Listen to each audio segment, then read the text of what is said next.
So let's say it becomes a majority Islamic nation, a majority Muslim nation, and Muslims get into power. Sharia law is required to be enforced according to the Quran, correct? I'm not sure about that. You're not I mean, sure? it's not like Sharia law isn't just like, just like this book where it's like it replaces the Constitution. That's not how it works. It's a very extensive, deep topic. But our constitution, our country would fundamentally change to the rules in the Quran and Islam.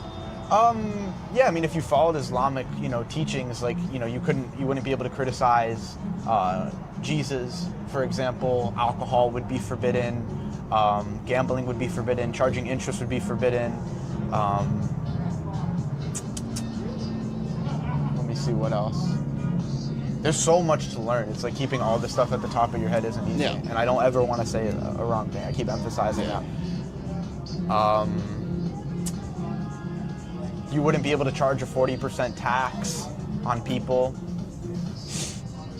I know there's good things, but again, my point was, if a Muslim will be in power and it would be a majority Muslim nation, they would enforce these laws. I don't even think it's not like, bro, the Muslims are very disconnected right now, to be completely transparent with you. It's not like this is some tight cabal where people get together and all the Muslims are doing business together and they're trying to subvert the non-Muslims. This is 2 billion plus people. This is 2 billion people being massacred in the Middle East by a few million, bro. Like, the Muslim Ummah, for what you think it is, it's like this cabal and the secret meeting, like, it's a joke, bro. No, I don't think that's that. That's what it sounds like, but that's okay. I don't want to put words in your mouth. I think. But think about this. Think about this, right? Your argument is that when Muslims become the majority, they're going to come together and enforce their beliefs, right? They don't even have to come together. They're going to be the majority, and they all believe the same, radical ideas. You can say whatever. It's not in the Quran, but that's what they believe. So it's not even they're coming together. They all believe the same things. And let's say they saw a woman outside and she wasn't, fully covered up. They're going to go.